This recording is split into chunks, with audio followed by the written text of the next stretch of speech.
Okay, so you've probably experienced the fact that neurodivergence is dynamic, even if you didn't realize it or call it that. Totally. Maybe your kid is able to do a routine one day, but struggles to do the next, or struggles to do it in the afternoon, even though they were able to do it in the morning. Maybe they can do a math problem one day and can't the next. Remember their math facts one day, don't the next. Know that A says but then forgets later. Or maybe you have experienced something similar where you're reading an article and you're understanding it just fine, and then sometime later it's like the words are sliding off the wall instead of being absorbed by your brain. Yeah, all of these experiences are very real and very common for neurodivergent people. They reflect the fact that neurodivergence is dynamic and the symptoms and experiences of it change. It is not in your head, and it's not in your kids' heads either. They're not making it up. They're not being lazy. You're not being lazy. So, today, let's talk about what neurodivergence being a dynamic disability means, what this can look like, what are some factors and that make symptoms better or worse, and then what we can do once we know this. So let's talk about it. Are labels helpful? Can they be harmful? There is not a right answer here. Instead, we're going to talk about how we think about labels and some frameworks for deciding if and when you want to use labels for your kids and or yourself. Welcome to Parenting Neurodivergent Humans. I'm Dr. Morgan Beidelman. I'm a psychologist, former teacher, parent to two kids, one of whom is neurodivergent, and I am neurodivergent myself. And I'm Brianne Colpitz. I'm a school psychologist, parent to two neurodivergent kids, and I'm ADHD, which means I'm autistic and have ADHD. So, to start, what is a dynamic disability? A dynamic disability is one that varies in impact and severity over time.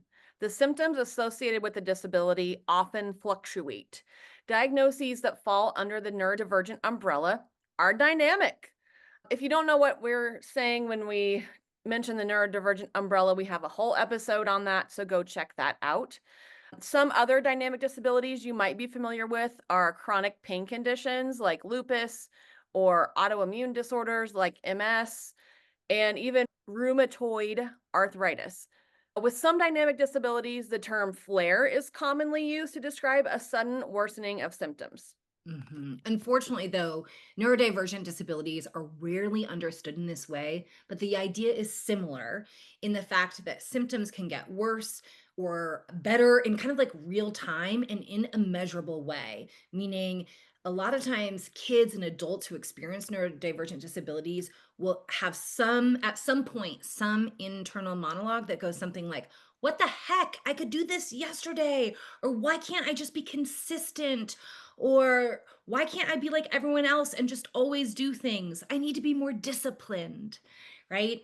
Mhm. That is an indication of that fluctuation. Instead, neurodivergent people are often in a moment like trying to stretch it and help them like stay in the game and stay with it even when their symptoms are worsening, and it is actually like trying to keep doing that, trying to stretch it can make the symptoms even worse. So, in reality, if we can plan and accept that this is dynamic, that there is ups and downs, that there is waves, we can reduce the intensity of those symptoms and also help people to still be able to achieve whatever their goal is.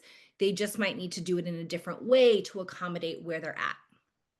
Yeah, I feel like this is a big way to reduce shame around some of the experiences we have as neurodivergent people too. I'm in That my 40s and I'm still working on that. yeah, same. Yeah, so let's talk about some things that commonly impact the intensity of symptoms for neurodivergent people. So, one that is up and down all the time over here is just general wellness factors like sleeping, eating, drinking water. Thank you for the I reminder. know we're like, cheers, stop and take a sip right now.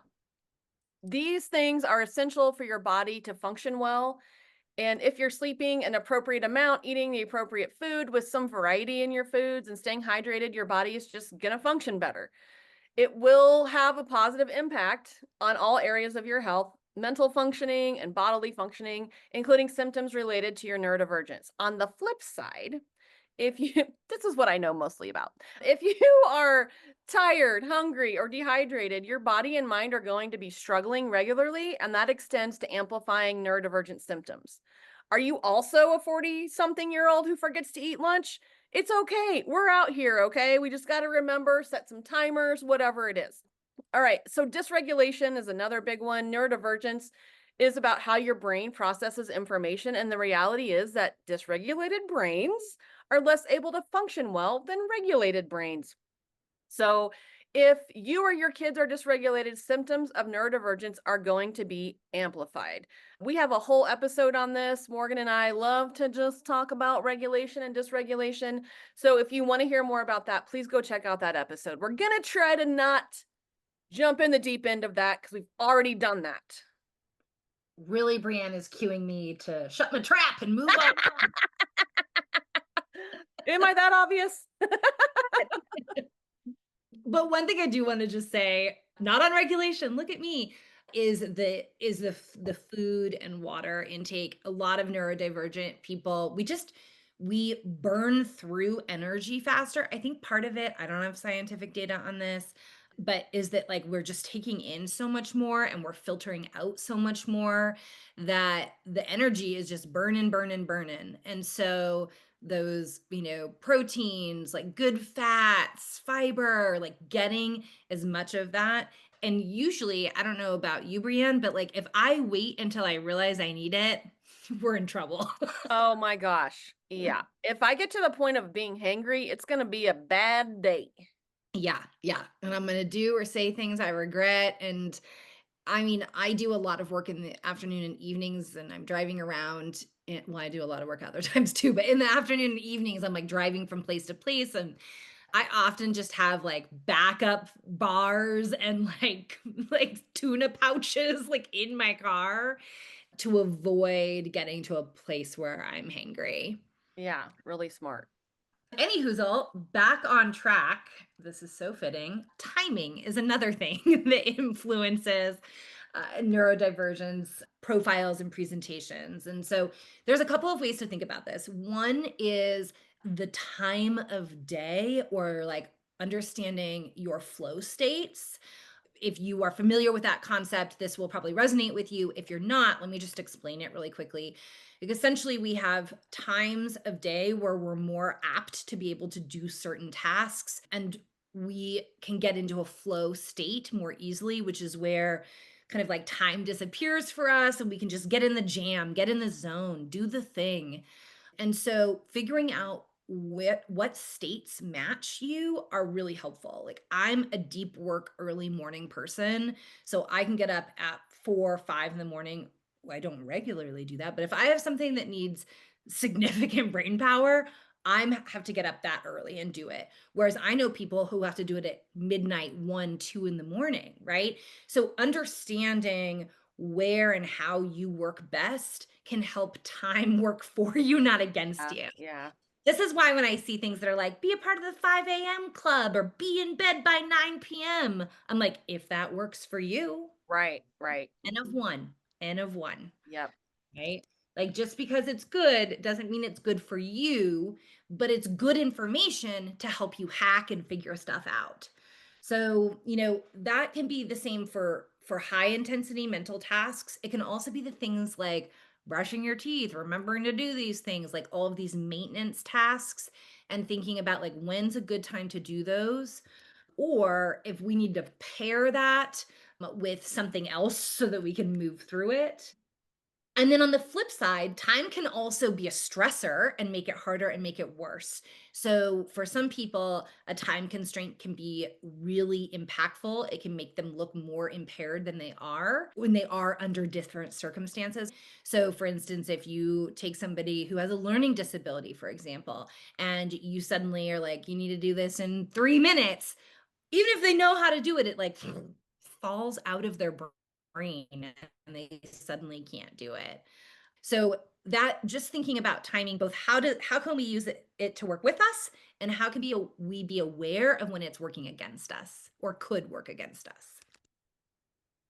Yes. Okay. So lots of information on what can kind of impact the dynamic nature. So like what else can we do about that? Morgan gave some good ideas. Here's some other ways that we can accommodate. So just trying to meet basic needs around sleep, food, and hydration. It's okay if it looks different than it does for others. In fact, I have a parenting coaching group, part coaching, part support group, and we talk about what sleeping looks like in different households. And parents of neurodivergent kids feel like they can't talk about this with just the general populace because it might look different. Everybody might be sleeping in a big huddle like on the Croods movie, like it could just be like a big pile or whatever. Maybe they're floor beds, maybe things just look different for the age of kid that you have. That's okay. People need sleep, all right? Man, what's the name of your parenting group? Oh, it's called Connected Parent Collective. You can definitely check that out. Give it a Google. We'll put it in the show notes even. And then coming back around to food, like maybe eating the same thing every day is what your kid needs to be fed. That's okay. Maybe you got to do like the freeze dried or the dehydrated fruit because the juice is just too much. And so, like, whatever you need to do, flavored water, if that's what gets your kid or you to drink I've water. Yep. Look at Morgan's pink water over there. You know, Compression sack. We have that Hug Sleep. They should definitely sponsor us. Bag at our house, like a sleep sack thing for bigger bodies than babies. Maybe you need earplugs. Nope, earplugs. Building in regulation strategies like breathing, fidgets, breaks, things like that. It's okay to do what works for you, even if it looks very different than what your neighbor's doing. And even into adulthood.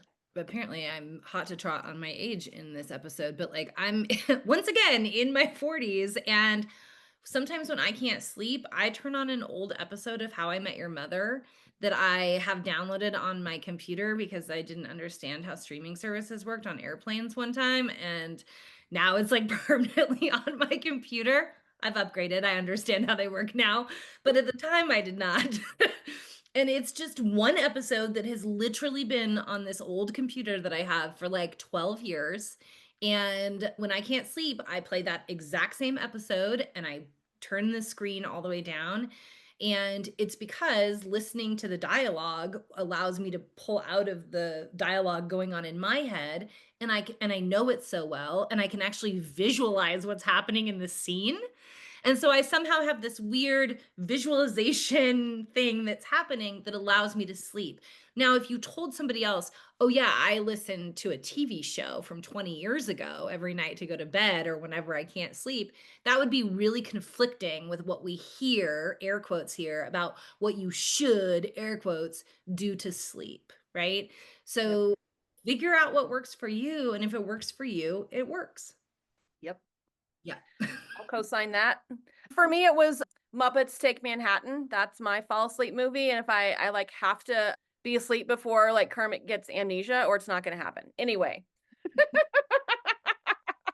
okay. What else can we do to accommodate this dynamic situation? Yes. Shocker that I'm about to say this. Create a schedule or routine that works with your brain or your child's brain, whoever is experiencing this. Part of this goes back to what I was saying earlier about kind of flow state, but when you're thinking about building a routine, build a routine that aligns with your energy level, right?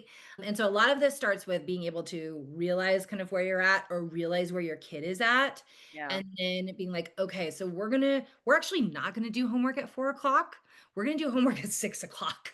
We're gonna do dinner at 4:30 and a snack at 6 because my kid is ravenous when they get home and they need a really solid cooling off period. And then we're gonna do homework later or whatever it is, right? That's a parent and a child who's in tune with their neurodivergence and understanding their bodily needs and their regulation needs and their time availability, like when they have the mental time and the actual time to do the work. And so that's a really important aspect of building a schedule that works for yourself or your child who's neurodivergent. Another aspect of this is thinking about who we are when our energy levels are high, when our kind of like our neurodivergent symptoms are low, right? or when our energy levels are low, meaning our neurodivergent symptoms are high, right? And so when that is happening, we might need to shift how we're doing something, because if not, we might not be able to do it at all, Yeah. right? Right. So, for example, if I'm in a space where I am high energy, low symptomatic, right? I might be in a position where I'm like, okay, great. I'm going to get up. I'm going to do this. I'm going to do this. And I might get 7 things done in 30 minutes, right? But if I'm low energy, high symptoms, I might need to pare that back and know, okay, look, I need to get these 3 things done and I need to do them with the least amount of effort. And if I know that and I've planned that ahead of time, when I'm more symptomatic or when your child is more symptomatic, it's essentially like the train switching tracks instead of going off the rails, right? Right.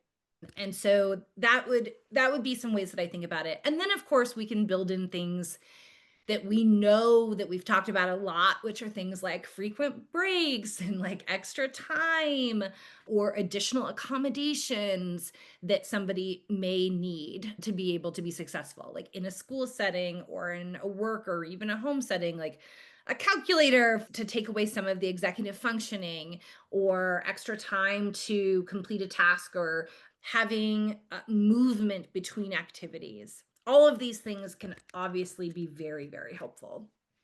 Yeah. Yeah. So, like Morgan said, just trying to work with the ebb and flow of the dynamic nature of whatever the brain wiring is for you, your kid, your household. If something that's harder than normal in a certain moment, don't shame yourself or your kid. Just remind yourself that this is all part of it. You got to remind yourself that a lot, okay? Just like spoiler, you're going to need to be like, "Oh yeah, this is all part of it. You're not failing. It's okay." I think there's these moments like when symptoms are low, energy's high, where you're like, we've got it. We Yes. finally got it, and it like tricks your brain and you're like, we've hacked it. Yes. Mhm. And then when things shift because of that inverse relationship you talked about with like energy levels and like ability to do things, and if that's a match or a mismatch, then I think, you know, you're not failing. It's just how it is. And it's okay. It's okay. So match your brain with your ability in the moment, I think, and give yourself and your kids rest when you need it. Pushing through regularly, that's going to lead to burnout. We cannot just push through and not be in alignment with what our body and brain needs. Easier said than done, y'all. For sure. Yeah. Times that you or your kid do need to push through and do something, like Morgan said, have some hacks ready for support, have like a plan B so the train can switch tracks, not like become derailed and like just go off the rails here.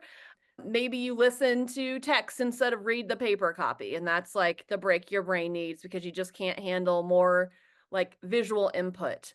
Maybe you can do the bare minimum and then come back to the rest the next day. Sometimes that's me doing dishes at night. I'm like, okay, I'm going to load the dishwasher, get that running, and this stuff I have to wash by hand, that's going to happen tomorrow morning.